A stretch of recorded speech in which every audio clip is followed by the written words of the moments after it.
In Mark chapter 5, beginning with verse 25, I'm going to read to verse 27 and then get into our study. So Mark chapter 5, beginning with verse 25.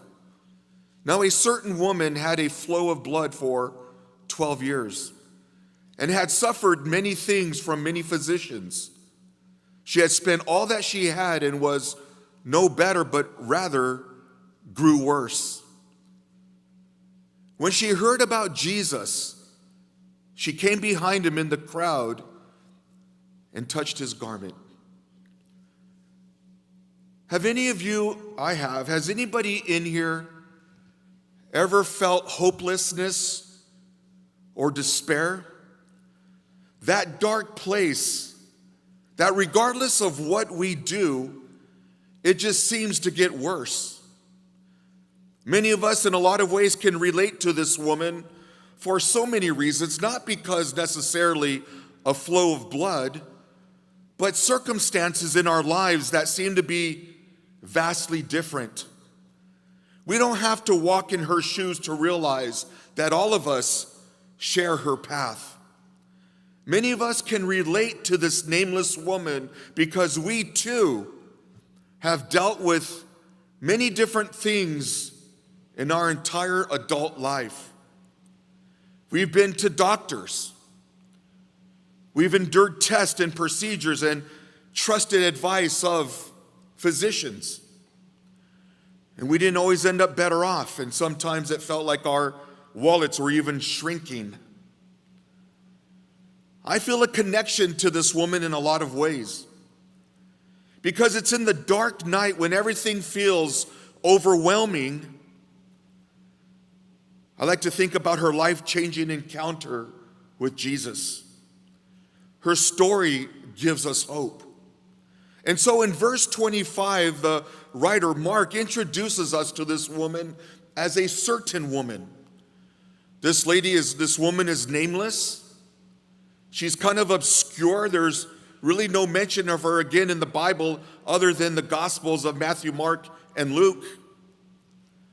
And it tells us here that she's not identified and could be considered an anonymous nobody.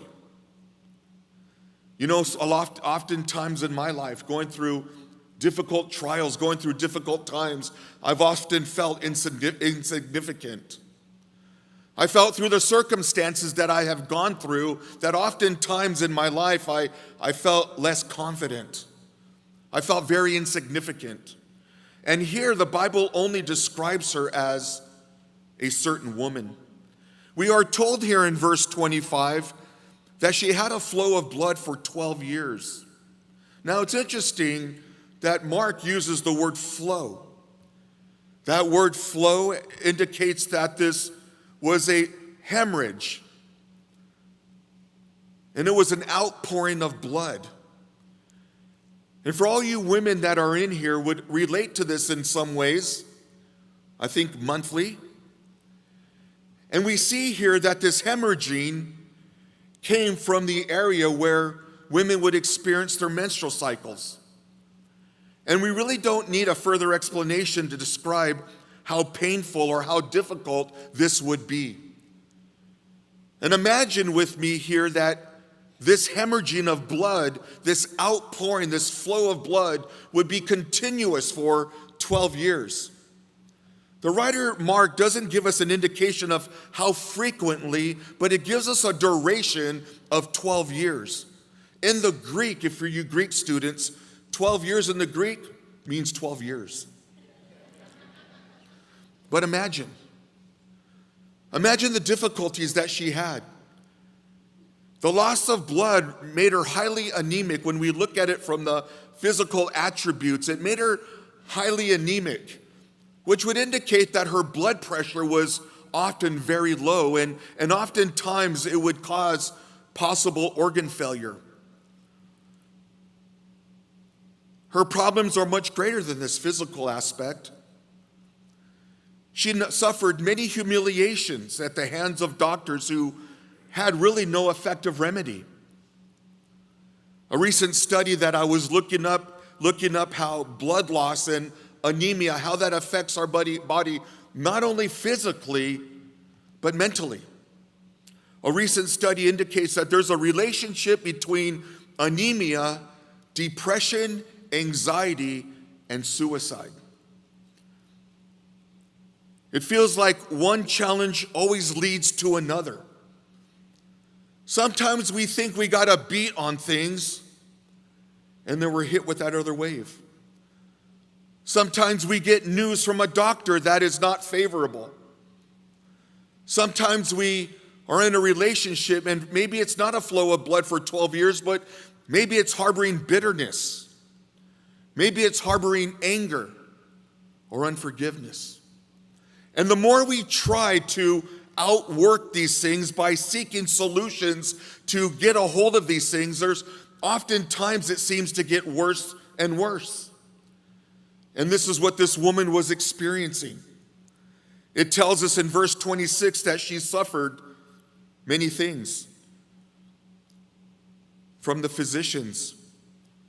News after news from each physician that she's seen. She was told that there is nothing we can do.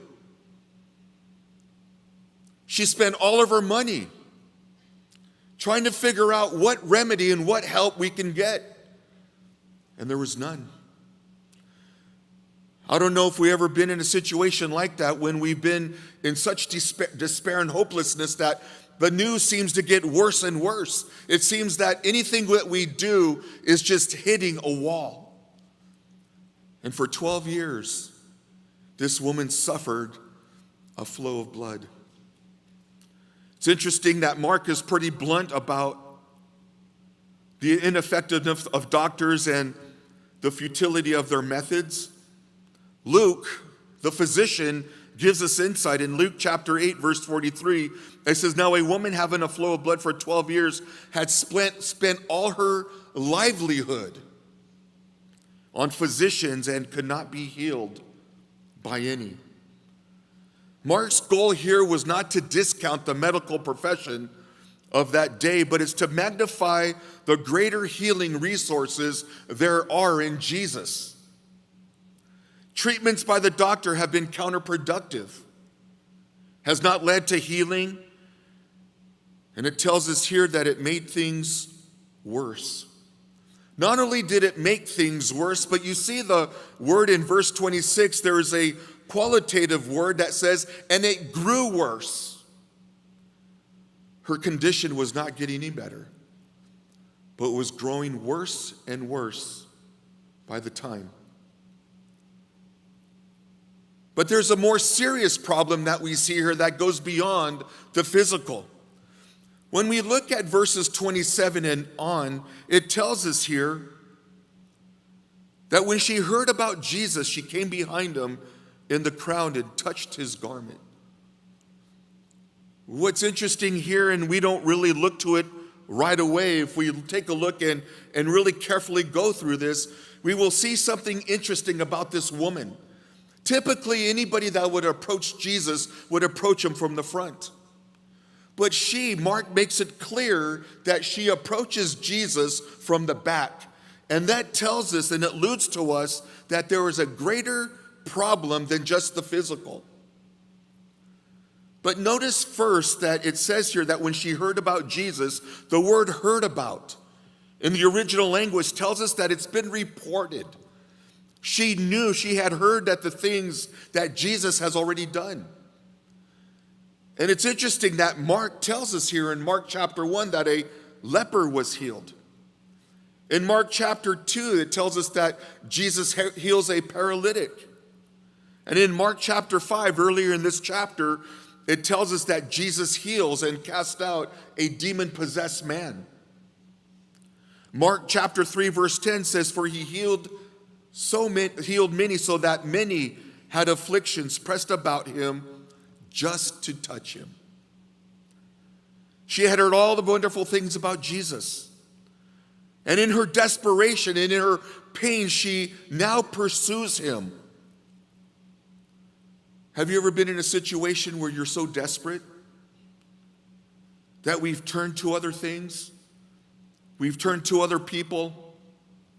We've turned to other methods, when all along, all we really needed to do was turn to Jesus. And in verse 27, again, it tells us that she came behind him in the crowd and touched his garment. Again, this alludes to a more serious problem. The reason why this is serious is because with her flow of blood, she's considered unclean. She's considered contaminated. And anybody that she would touch or have in contact with, anybody that would touch her or that she would touch, she would contaminate them or make them unclean. And then they would have to go and get a ritual ceremonial cleansing after a period of time and present themselves to the priest.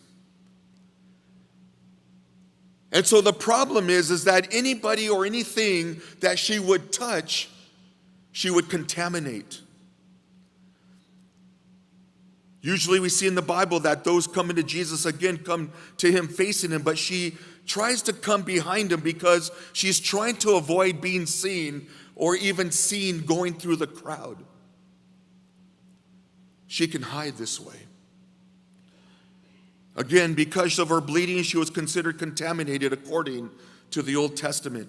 Listen to what it says in Leviticus chapter 15, verses 25 to 27, in regards to a flow of blood. If a woman has a discharge of blood for many days, other than the time of her customary impurity, or if it runs beyond her usual time of impurity, all the days of her uncleansed discharge shall be as the days of her customary impurity. She will be unclean. Every bed in which she lies on, all the days of her discharge, shall be to her as the bed of her impurity. Whatever she sits on shall be unclean. And the uncleanliness of her impurity. Whoever touches those things shall be unclean. He shall wash his clothes and bathe in water and be unclean until evening. And so because she's contaminated and unclean, she is untouchable. She's forbidden of normal human contact. She's excluded from religious service and ceremonies.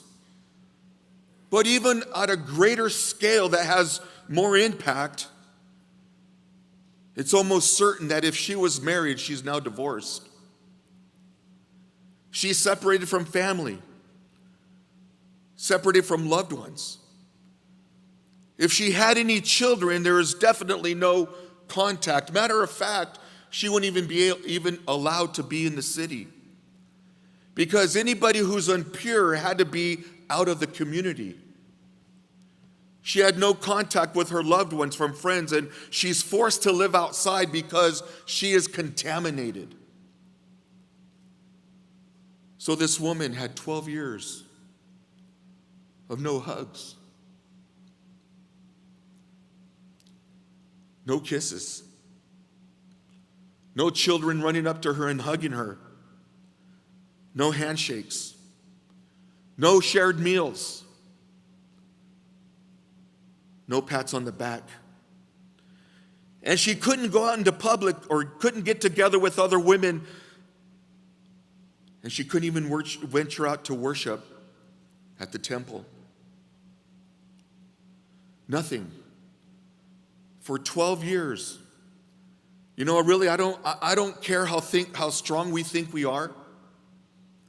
But 12 years without human contact would take a toll on anyone's emotional and spiritual state.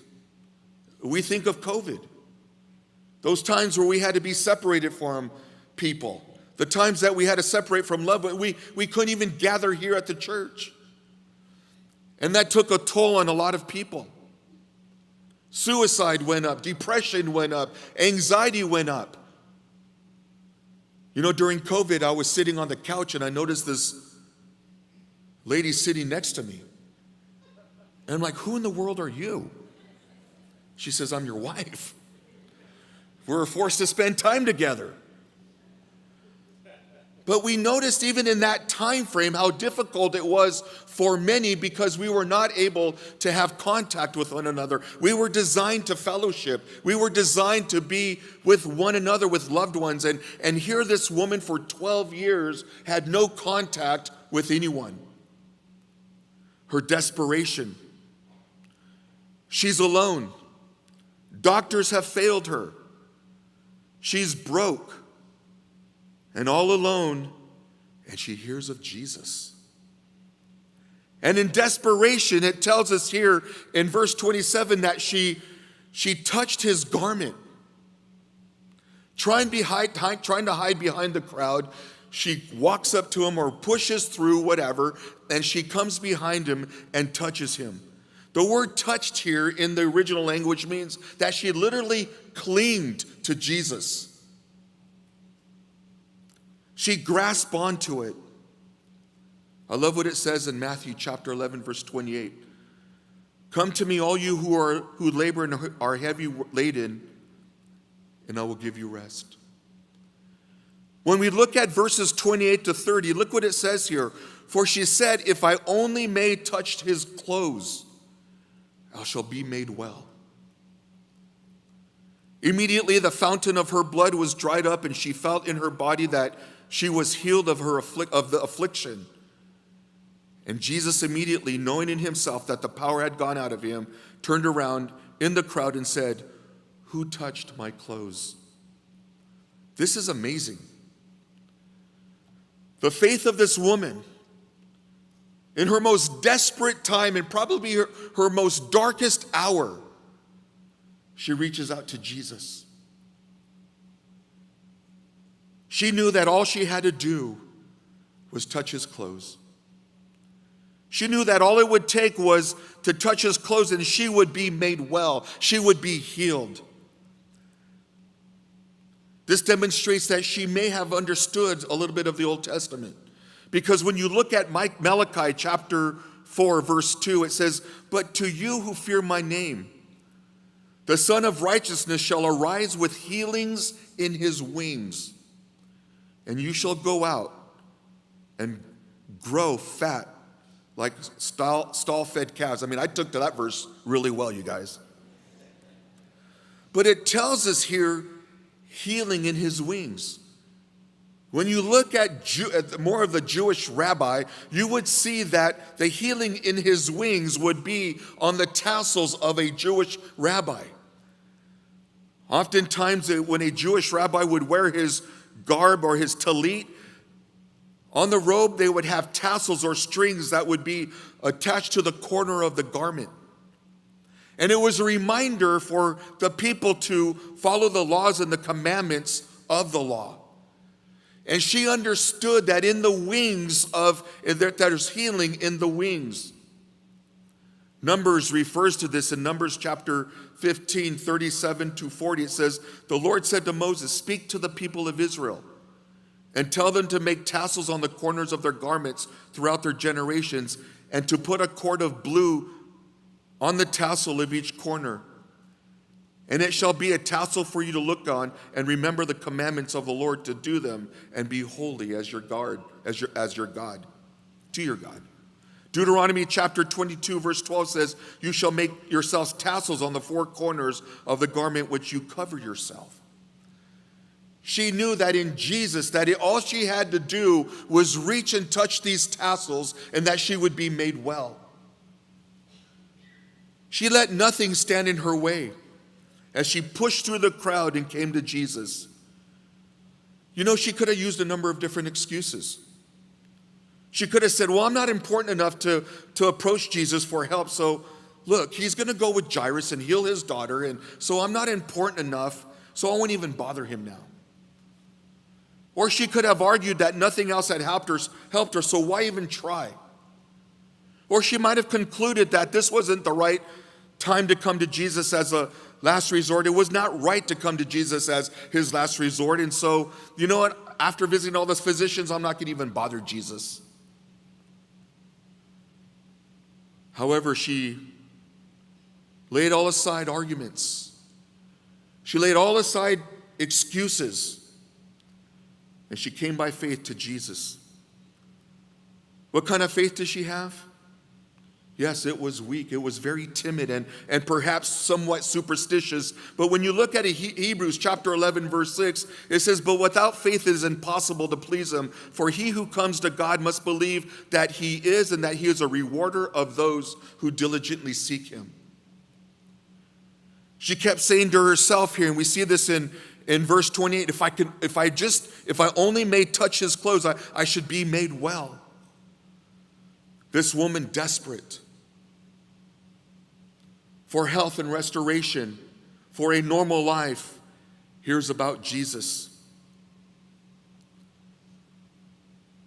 And fearful of the crowd and secretly passing through to Jesus, she sneaks up from behind him. She touches his cloak, and it tells us here that in verse 29 that immediately the flow of blood had stopped.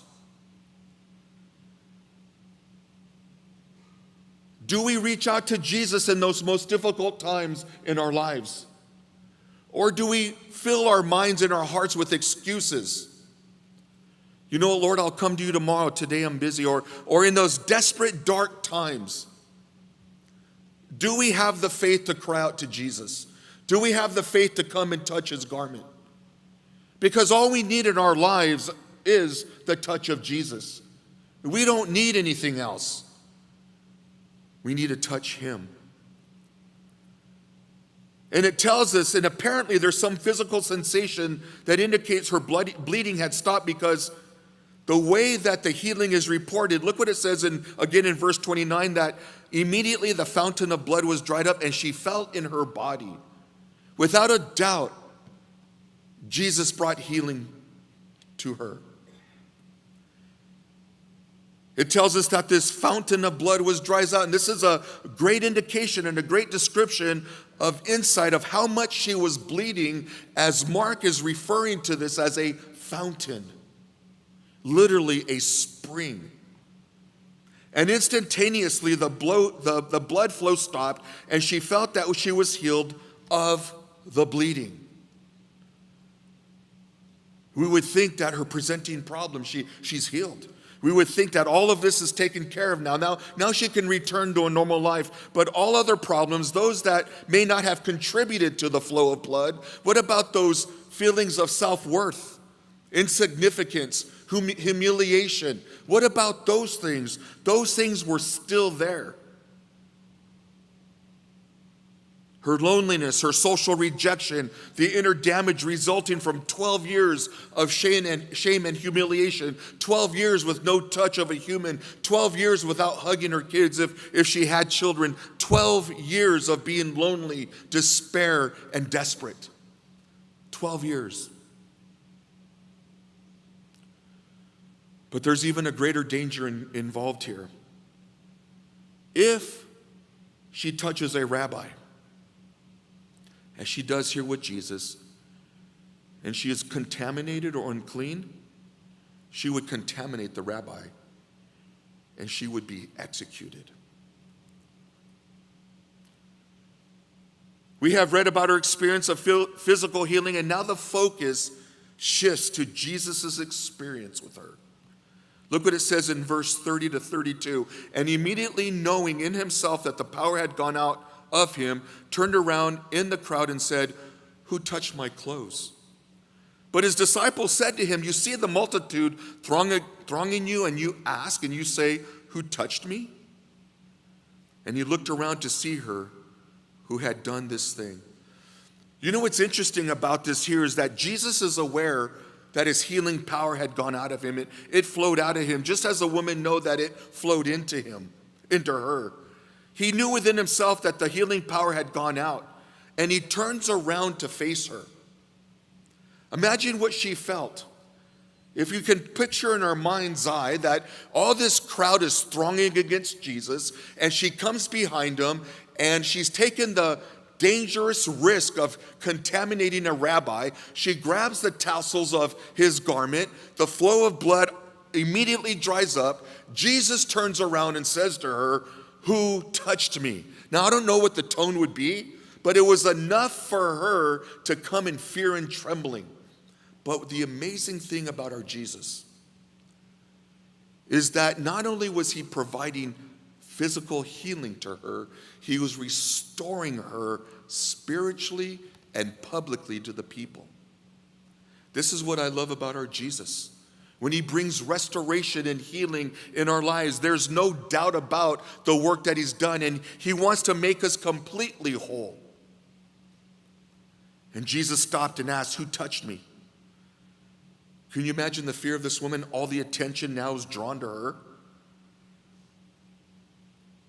The woman hadn't touched or been touched in 12 years.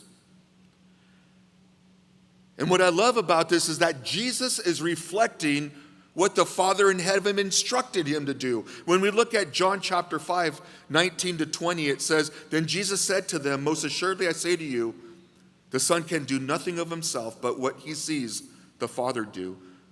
For whatever he does, the Son also does in like manner. For the Father loves the Son and shows him all the things that he himself does, and he will show him greater works than these, that you may marvel.'" He says, "Who touched my clothes?" And Jesus asked in the crowd where everyone's crowding against him, and he's literally saying, "Who touched me on my clothes?" That would be the literal translation. Her goal wasn't to touch the clothes of Jesus, but to touch Jesus. The clothes just happened to be a part of what she can reach. And Mark here, it's interesting that he records the disciples interrupting Jesus, because it tells us in verse 31, the disciples said to him, "You see the multitude thronging, and you say, 'Who touched me?'" Seems that oftentimes that his disciples tried scolding him. Mark 1:37 says, when they found him, they said to him, "Everyone's looking for you." Or when they were in the ship or in the boat and Jesus fell asleep in Mark chapter 4, verse 38, it was in the stern of asleep on a pillow, and they awoke him saying, "Teacher, do you not care we are perishing?" Discipleship is not learned by following their examples. It's learned by Jesus. The disciples didn't understand the difference between casual contact with Jesus and reaching out and touching him in faith. We can imagine someone who, because of the press of the people of crowd, bumping up against Jesus. But when this woman's miracle was revealed, they might say, "I bumped into Jesus. I touched him, yet I wasn't healed." See, there's a huge difference of bumping into Jesus than there is reaching out and touching him in faith. And I think sometimes in our casual walks with the Lord that we will seek the Lord in desperation, but instead of reaching out and touching him in faith, we will literally just bump into him. Our prayer lives are reflected in that. Our devotional life is reflected in that. When our touch with our contact with Jesus is just a casual bump. And then we ask, "Lord, why don't you heal me?" Instead, we're to reach out and touch Jesus in faith. We're to cling to him. We're to reach out in desperation, and we're to cling to Jesus. Instead of just bumping him casually, we're to reach out and cling to him for everything that we go through. We can come to church week after week and bump into Jesus. That isn't the same thing, friends, as reaching out and clinging to him in faith. In verse 32, we see Jesus kind of ignoring the interruption of the disciples. He looks around to see, it tells us in verse 32, he looked around to see her who had done this thing. And it says here in verse 33 that this woman, fearing and trembling, know what had happened to her, and came and fell down before him and told him the whole truth. She literally came afraid and was shaking in awe. But something I want to point out to you here, is that immediately that when she was healed, the Bible tells us here that she knew that the flow, this fountain of blood, dried up. And the first thing she does is she worships Jesus. It tells them that she came in fear and trembling. That's how we're to approach our God, with reverence. It tells us here that knowing what happened to her, she came and fell down before him, an act of worship. The word knowing here, in verse 33, it's having a sure understanding that without a doubt, she knew she had been healed. And when it comes to the work of Jesus in our lives, we can be 100% sure that he is faithful to us. Whenever you are going through this evening, we can be sure that Jesus is at work in our lives. You may not see it, you may not feel it, but you can know that 100% that if you reach out to Jesus, he is faithful and he is true.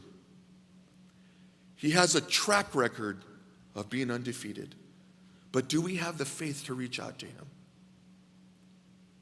Romans 8:28 says, and we know that all things work together for the good to those who love God and to those who are called according to his purpose. And what I love what it says here at the end of verse 33, it says she came down and fell down before him and told him the whole truth. When we come to Jesus, we must tell him the whole truth. We must tell him the whole truth about our sin. When we come to him as the great physician and he asks, what seems to be the problem? That we don't leave anything out. We must tell him the whole truth about our suffering. He wants to know where it hurts.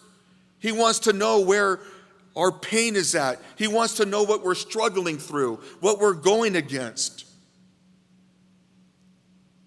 And we're to tell him the whole truth. We must tell him the whole truth about the doctors and the cures that we've tried, and they tell us there's nothing more we can do for you. Or we get that awful news that we've lost a loved one. And as I mentioned earlier, or maybe in a relationship, and it's been 12 years and our resources have just dried up and we're experiencing bitterness. We're experiencing unforgiveness. We're experiencing anger. And we must tell him the whole truth. John 4:24 says that God is spirit, and those who worship him must worship him in spirit and in truth. What I love about this passage, when we look in verse 29, we will see that Jesus brought a physical healing to her. But now when we look in verse 34, we see that there's a restoration that takes place that will lead to her to walk in peace. Some commentators believe that it led to her salvation. And Jesus says something here that each word of verse 34 contributes to its impact of the powerful words that Jesus says to her. And the first thing he says to her is, daughter. Now remember with me, for 12 years she has been excommunicated, contaminated, and away from anybody. She's no longer a daughter of anyone. I wonder when the last time she was even given a term of endearment, especially from Jesus. And this is what I love about our Savior's heart.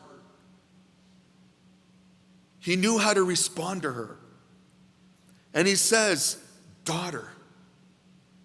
I don't know what we're going through this evening, but always know that Jesus sees us as his children, as his sons and as his daughter. His love for you is that like of a parent to its child, and his endearment that he has towards you. The Bible tells us that we are the apple of his eye, that his thoughts towards us are more than the grains of the sand.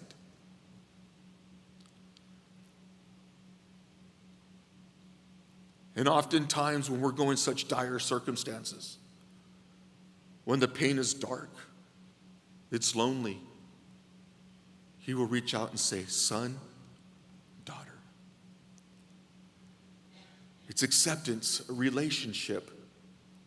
Imagine the impact of the one who has been shunned and excluded and cut off from all relationships. And he tells her that your faith has made you well. Her faith was a conduit through which the power of Jesus can flow through her. The phrase made you well in verse 34 was not so much the physical healing, but spiritual restoration. He's doing this purposely in front of the crowd who knew she was contaminated, who knew she was excommunicated, who knew she had a flow of blood for 12 years. He was publicly restoring her credibility to the people. The word made you well in the Greek is a word that is used that is fuller and richer than any English word can capture. It means to save. It can speak of healing and rescuing and persevering, forgiving and delivering and making whole. He says, your faith has made you well. And what I love about this here, it says, go in peace. This is a stark contrast to verse 29 and 28 and 25 and 26, where she suffered many afflictions. She was humiliated. She was excommunicated. She never understood what peace was for at least 12 years. And Jesus, after restoring her, tells her, now your life is going to be about peace. When we reach out to Jesus, when we cling to Jesus, regardless of what the circumstances are, we know that there is perfect peace from the Prince of Peace. We know that when we reach out to Jesus, that whatever we're going through, the storms, that there's peace in him. I love what it says in Philippians chapter 4, verse 7. And the peace of God that surpasses understanding will guard your hearts and mind from Christ Jesus. I love that verse. Jesus is our peace. And he tells him, you are healed from your afflictions. This isn't just physical. This is spiritual. This is emotional. And see, when we hang on to Jesus, we can know that he will bring complete healing and restoration in our lives. Why? Because he loves you. So what does this passage teach us about this woman? That we are too to reach out to Jesus, especially in the time of hopelessness and despair. Jesus was her answer. Is he ours? What are you going through this evening that has brought you to a place of hopelessness and despair? This poor woman represents many of us. We're sick. We have spent our resources trying to find remedies which do not work, and then Jesus comes to us from the cross, and we need to reach out to him by faith. Do not fear that he will not respond, because our Jesus is faithful. Fear only one thing, that you will let him pass without reaching to him in faith. Don't let Jesus pass you by. Come to Jesus.